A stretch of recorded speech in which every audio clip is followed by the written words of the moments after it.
Imagine a vibrant, sprawling canvas painted in shades of emerald and gold, where rivers snaked like silver ribbons and the air hummed with life. That was once the home of the Sansa people, a land so rich it felt like the earth itself breathed with them. But now, that canvas is scorched brown and cracked, as if an angry artist took a fiery brush to it. For seasons, the Sansa plains have been wilting under a relentless sun, a sun god, in their tongue, whose gaze feels less like warmth and more like a punishment. The great river, the lifeblood of their world, has dwindled to a dusty scar, a memory of water. The fertile soil, once soft and giving, has turned to a brittle powder, crumbling like an old biscuit underfoot. It's as if a giant sponge, once soaking wet and teeming with life, has been left out in the desert sun to shrivel and crack, unable to hold a single drop of hope. The joyous songs that once echoed across the plains, celebrating hunts and harvests, have been silenced. In their place, a quiet desperation hangs in the air, heavy and thick. The Sansa people, known for their resilience and bright spirits, now move with slow, weary steps, their bellies aching with hunger. It's like a grand feast hall suddenly gone silent, the music stopped, the food vanished, and everyone wondering if the good times will ever return. Among them is Alara, a young hunter whose spirit is as fierce and untamed as the lioness she tracks. Her eyes, usually sharp and bright with the thrill of the chase, now hold a profound sorrow. Even with her unmatched skill, the game is scarce, the land barren.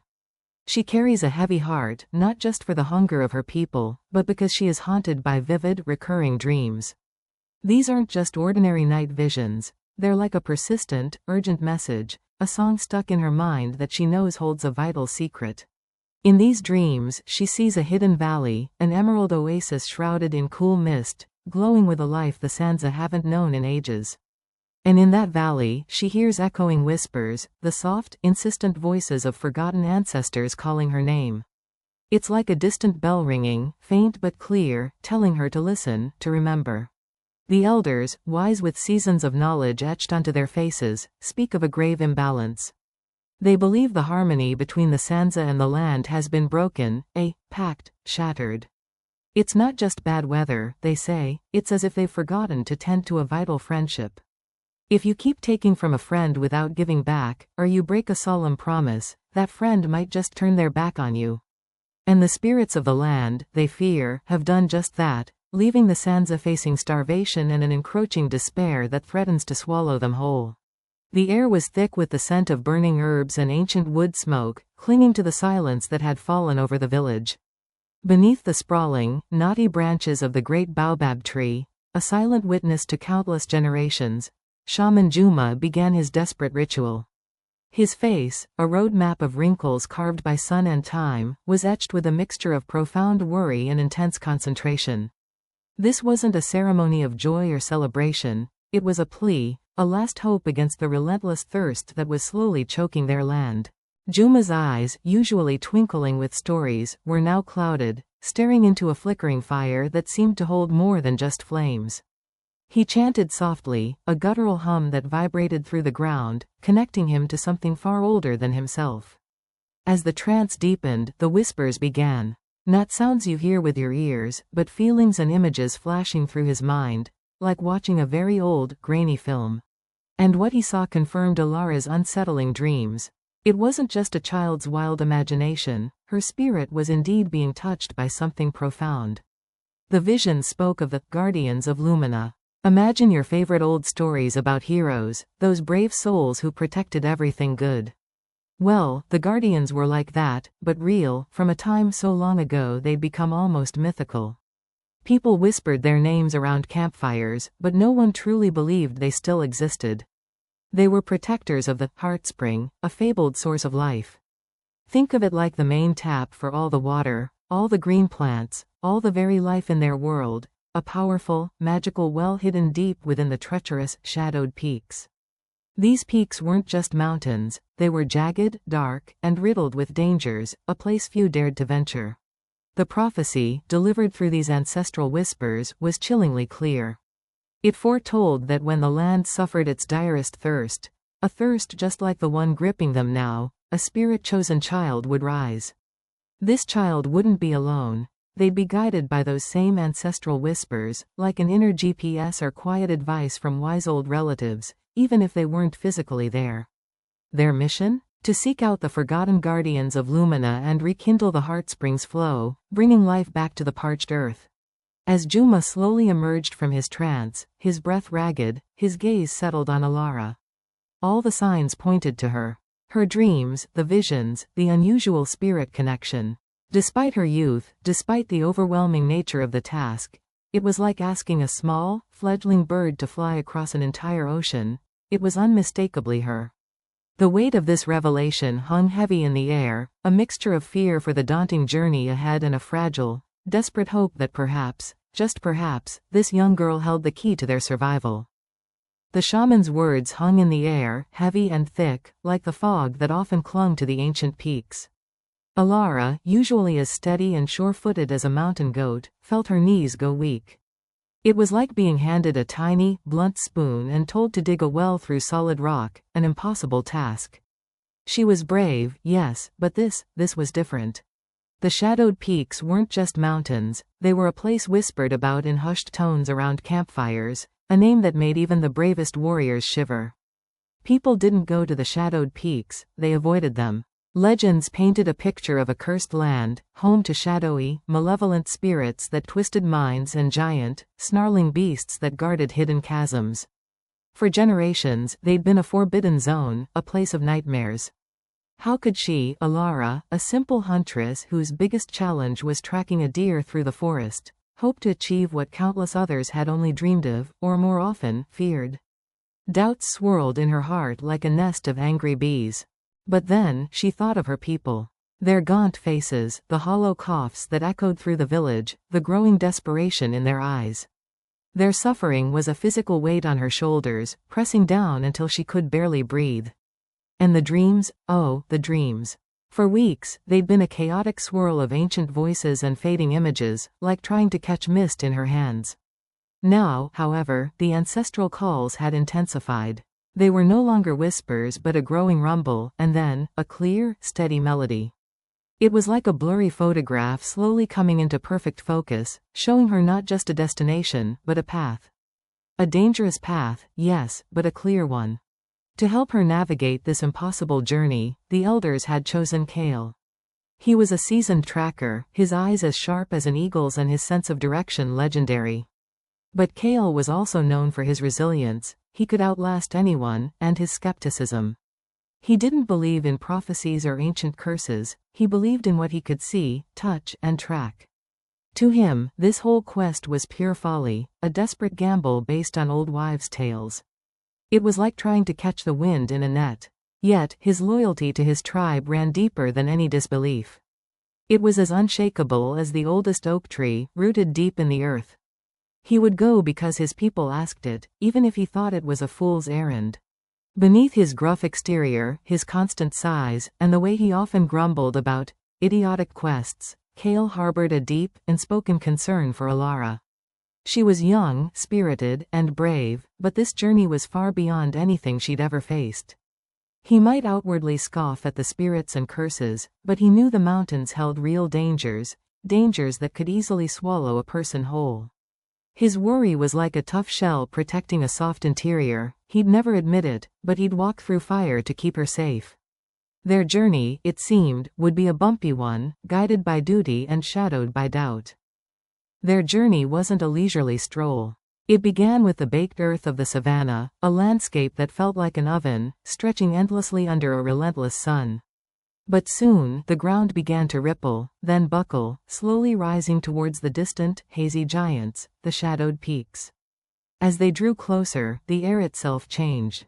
The oppressive heat gave way to a damp chill, and the mist, thick as forgotten secrets, began to cling to everything, painting the world in shades of gray. This wasn't just a change of scenery, it was a shift into a different, more unforgiving world. The gentle slopes quickly transformed into a labyrinth of treacherous ravines, like giant cracks in the earth that had just opened up. Crossing them was a dizzying dance of careful foot placement and sheer guts, each step a gamble against a long, painful fall. And then came the forests. Not the kind with cheerful birdsong and dappled sunlight, but skeletal groves where trees, stripped bare of leaves, twisted upwards like gnarled, accusing fingers. They truly looked like tortured spirits, their branches reaching, groaning in the unseen wind, as if trying to warn away any who dared to pass. The air here felt heavy, stale, like a room that hadn't seen fresh air in centuries. It wasn't just the physical landscape that tried to break them. The very atmosphere seemed to play tricks on their minds. Strange, shadowy movements would flicker at the edge of their vision, phantom predators, born not of flesh and blood, but perhaps of the land's deep, pervasive despair. These weren't beasts they could fight with a sword, they were more like terrible illusions, whispers of fear given shadowy form. You'd swear you saw a hulking shape lunge, only for it to dissipate like smoke, leaving behind only a colder draft and the unsettling feeling that something was there, just beyond perception. It was like trying to catch a nightmare, frustrating, terrifying, and profoundly draining. Amidst this unsettling journey, their unique skills became their anchors. Alara, with her almost supernatural connection to the wild, moved through the twisting paths with an uncanny grace. Her innate tracking skills weren't just about reading footprints, it was like the land whispered its secrets to her, guiding her even when no clear path existed. And then there were her dreams, cryptic flashes that, like a scrambled map, would sometimes offer a crucial hint, a feeling of direction that defied logic. Kale, on the other hand, was the steady rock.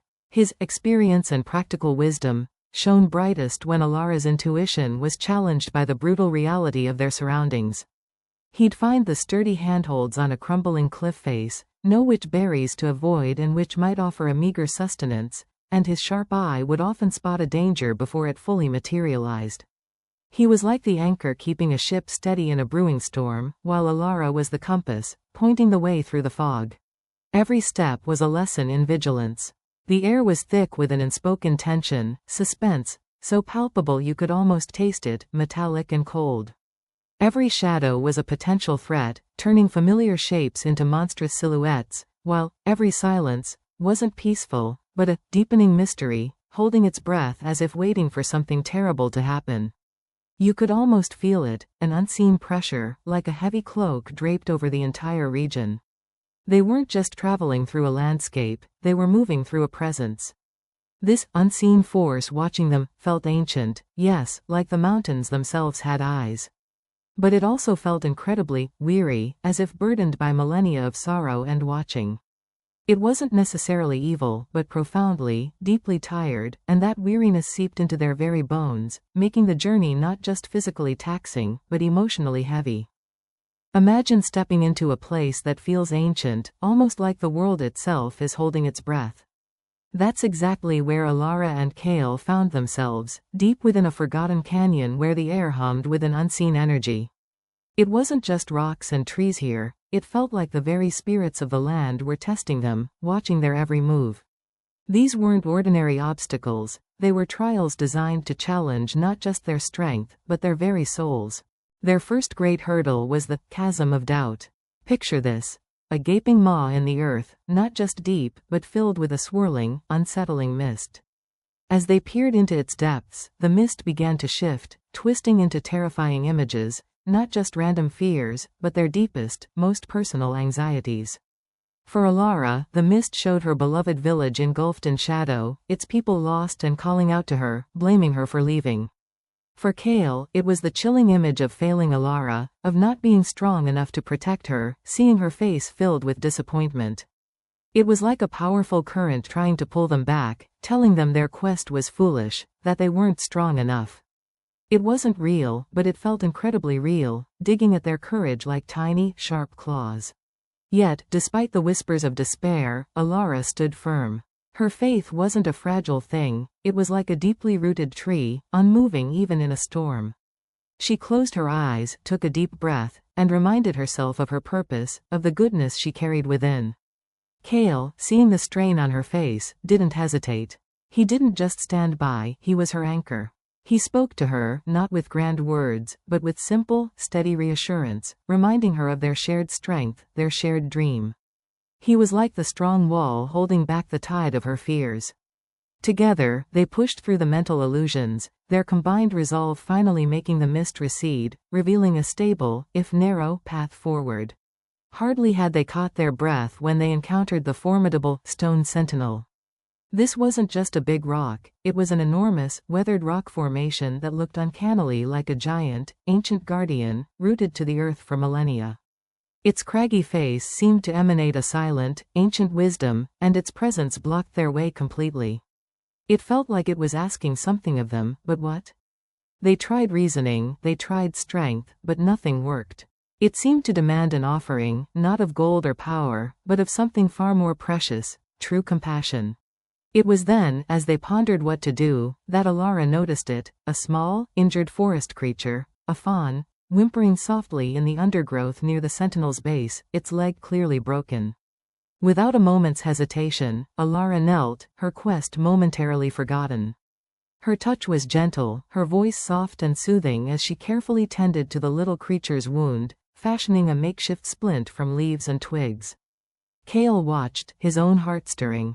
It wasn't about gaining passage, it was about an act of pure, selfless care.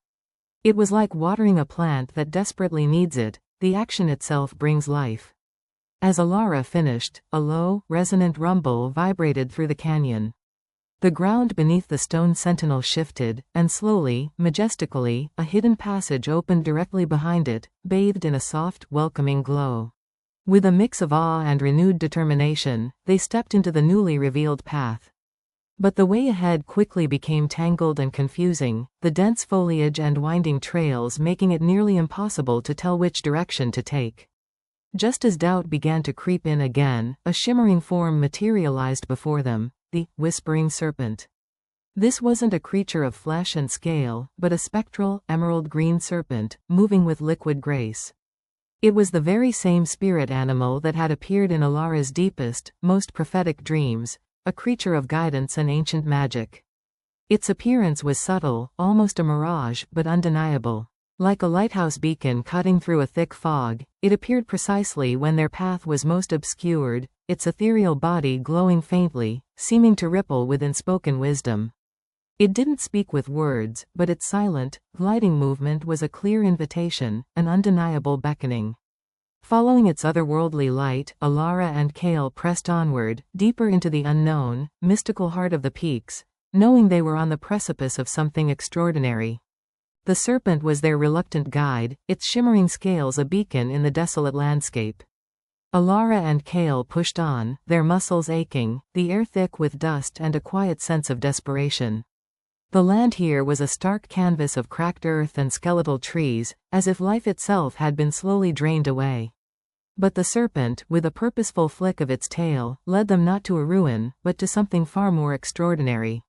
It stopped before what looked like a solid wall of ancient rock and unbelievably dense vines, so perfectly interwoven they formed a seamless, living curtain. It was a camouflage so complete, you could walk right past it 100 times and never know it hid anything. It was like finding a secret door in a seemingly ordinary bookshelf, a massive, natural enigma. With a final, knowing glance, the serpent vanished through a barely perceptible gap in the foliage, urging them to follow. Hesitantly, Alara and Kale pushed aside the heavy, damp curtain of greenery. And that's when their world tilted. One moment, they were in a dying land, baked under a relentless sun. The next, they stepped into a place that felt like a vibrant dream. This was the fabled veiled oasis. Imagine stepping from a monochrome, dusty photograph into a painting bursting with every shade of green you could possibly imagine.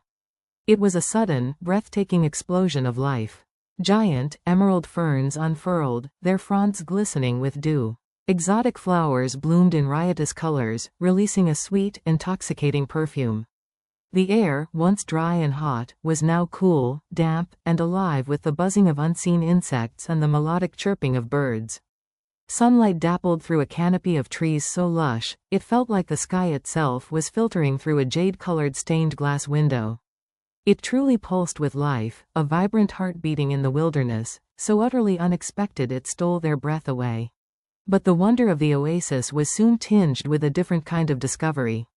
As they ventured deeper, they found them, the guardians of Lumina.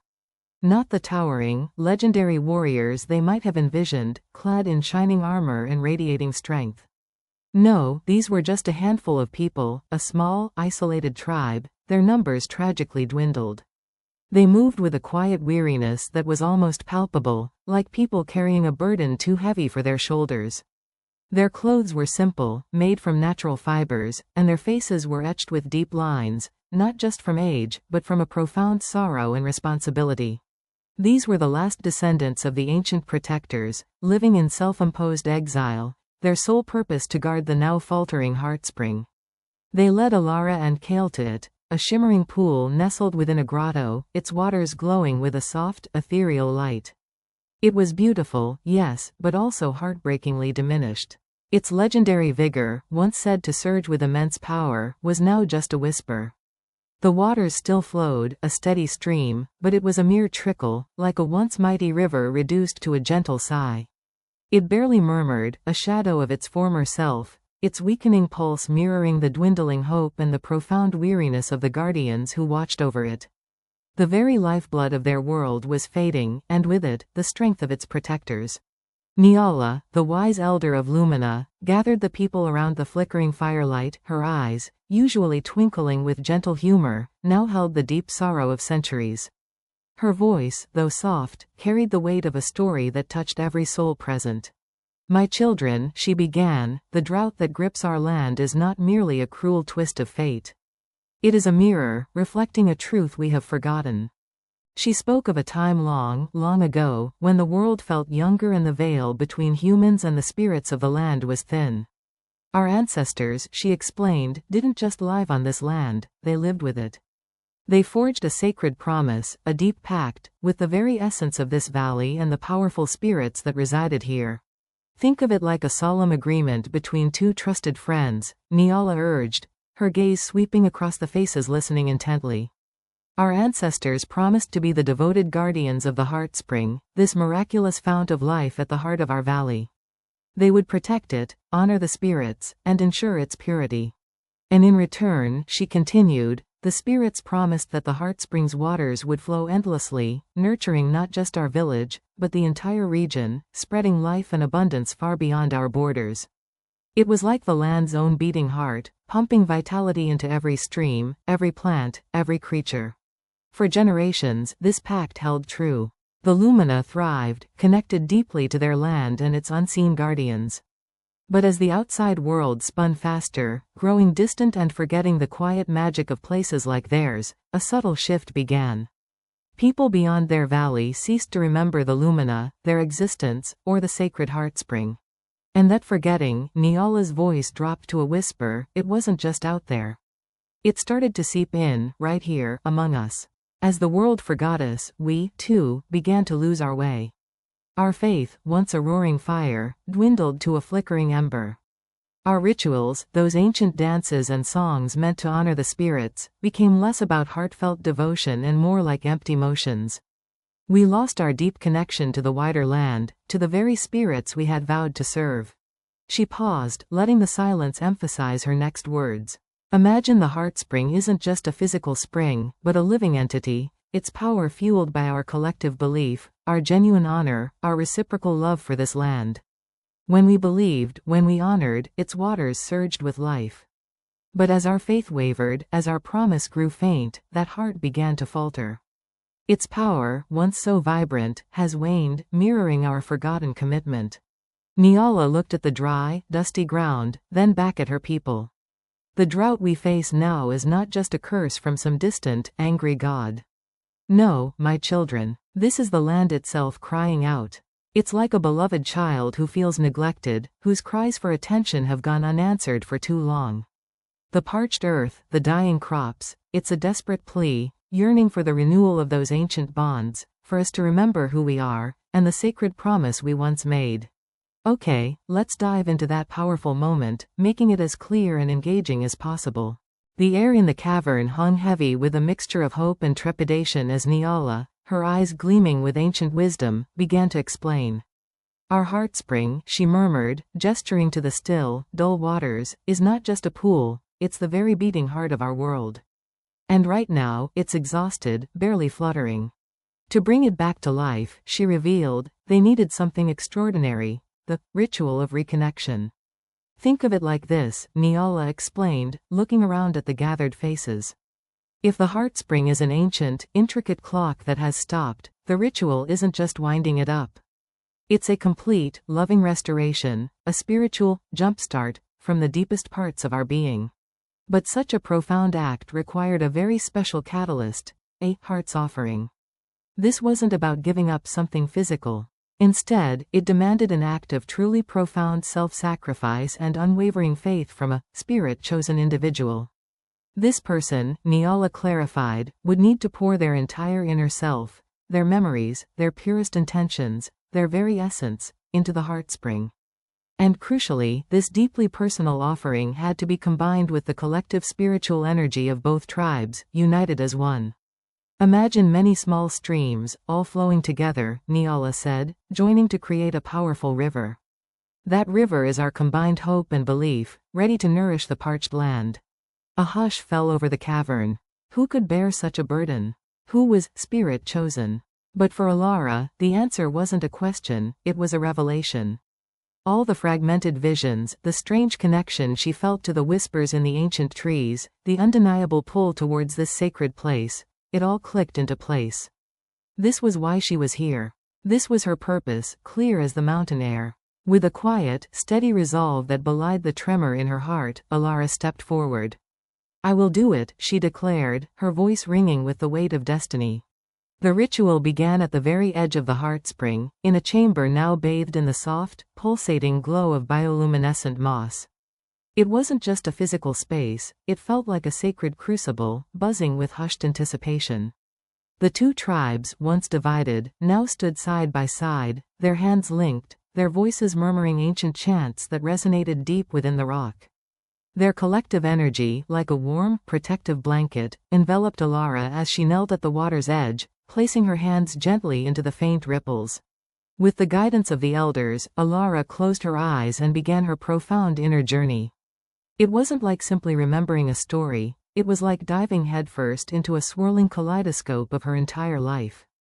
She revisited the sun-drenched joy of childhood laughter, the sharp sting of past betrayals, the quiet solace of friendship, the fierce determination that had carried her through every challenge. She didn't just feel these things, she channeled them. Imagine taking all your most vivid colors, the bright reds of love, the sunny yellows of hope, the deep blues of sorrow, and carefully mixing them together, not to erase them, but to create a new, powerful, concentrated essence. This pure distillation of her being was her offering. As she delved deeper, she faced her own inner shadows, not scary monsters, but the quiet doubts, the lingering fears, the small regrets she'd long buried. It was like looking into a dark, reflective mirror, but instead of turning away, she met their gaze. She acknowledged them, understood them, and with a surge of newfound strength, let them go, releasing their hold. Through it all, she was guided by ancestral whispers, not voices in her ears, but subtle nudges in her heart, flashes of wisdom, and a profound sense of strength emanating from generations past. It was like having an invisible choir singing encouragement, guiding her through the intricate dance of her soul. The journey within was grueling, yet profoundly purifying. When Alara finally opened her eyes, she felt lighter, clearer, as if a lifetime of spiritual clutter had been swept away. She was still Alara, but a more luminous, focused version. With a deep, resonating breath, she didn't just touch the heartspring's waters, she poured herself into them. It felt as if her very essence, her life force, was flowing out of her and into the earth, a living conduit of pure spirit joining the faltering, sacred waters. At first, nothing, just the cavern's silence, broken only by the tribe's hushed breathing. Then, a tiny flicker. A gentle shiver ran through the water. The faint hum that had barely been audible now grew a little stronger, like a sleeping giant taking its first deep breath.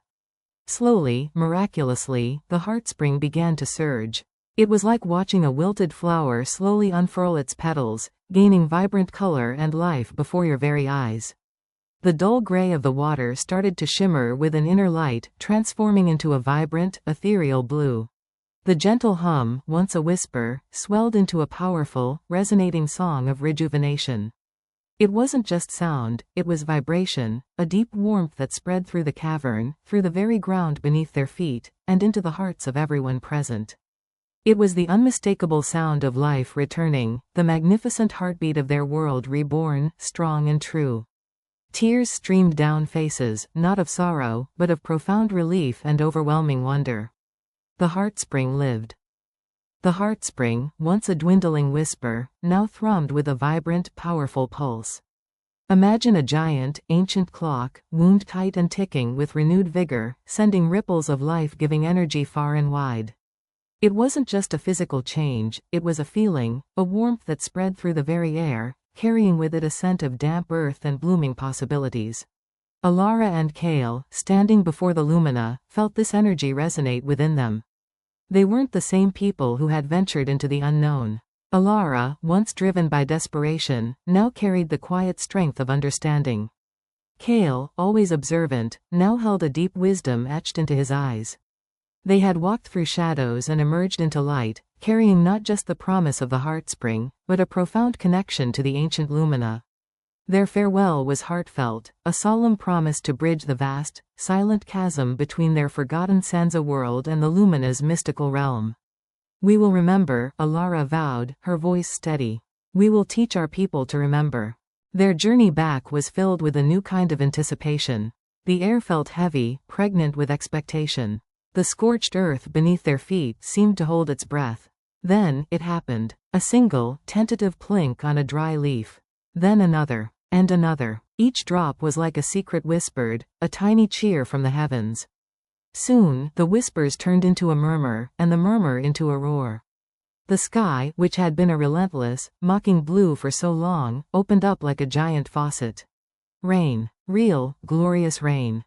It wasn't just water, it was a torrent of relief, washing away the dust of despair and cleansing the land of its long sorrow. The sound was deafening, a symphony of renewal. Every drop felt like a blessing, soaking into the thirsty earth, raising a rich, earthy scent that hadn't been smelled in generations. It was as if the world itself was weeping tears of joy, washing away the past and preparing for a vibrant future. As Alara and Kale emerged from the downpour, soaking wet but grinning, the Sansa tribe met them with an outpouring of emotion. Imagine seeing a loved one you thought was lost forever, finally walking through your door. That's the kind of relief that flooded the clearing. Cheers erupted, mixed with the sound of happy tears as people rushed forward, embracing their heroes. Their relief was a tangible thing, a wave that washed over Alara and Kale, pulling them into the tribe's embrace. And with the rain came life. The rivers, once mere trickles exposing barren riverbeds, began to swell, singing a joyful, gurgling song. Tiny green shoots, like hopeful pioneers, unfurled their leaves from the cracked earth, stretching towards the sunlight. The parched land, which had looked like a crumpled, forgotten brown cloth, began to breathe anew, slowly transforming into a vibrant tapestry of greens and browns. Animals, once scarce, cautiously emerged, drinking from fresh puddles, their eyes wide with wonder. Alara, who had left as a determined huntress, returned as something more profound. The tribe no longer just saw her as the brave girl who sought the heartspring, they saw her as the spirit child. She was hailed as a living bridge between their physical world and the ancient, spiritual realms, a beacon of hope shining brightly after a long night. Like a conductor bringing a silent orchestra to life, she had helped to reawaken the world, and in doing so, had found her true place as a guide for her people, leading them into a future brimming with renewed hope and the vibrant promise of life. The old stories, once whispered tales about the guardians of Lumina, are no longer just myths. They've become real, alive, woven deep into the very heartbeat of the Sansa tribe's oral tradition. Imagine gathering around a crackling fire on a cool evening. Now, children listen with wide eyes, not just to daring hunting stories, but to the heroic journey of their ancestors to the veiled oasis, and the brave Lumina who guarded the heartspring. These aren't just legends anymore, they're guides for living. Regular pilgrimages to the sacred veiled oasis have become a cherished tradition. This special time brings the Sansa and Lumina tribes together, tribes once separated by fear and distance, but now meeting as old friends. Think of it like two rivers that once flowed apart, now happily merging into one strong, beautiful current. Their renewed friendship and shared responsibility ensure that the heartspring, the very heart of their world, keeps flowing, strong and clear, year after year. At the center of this new era is Alara.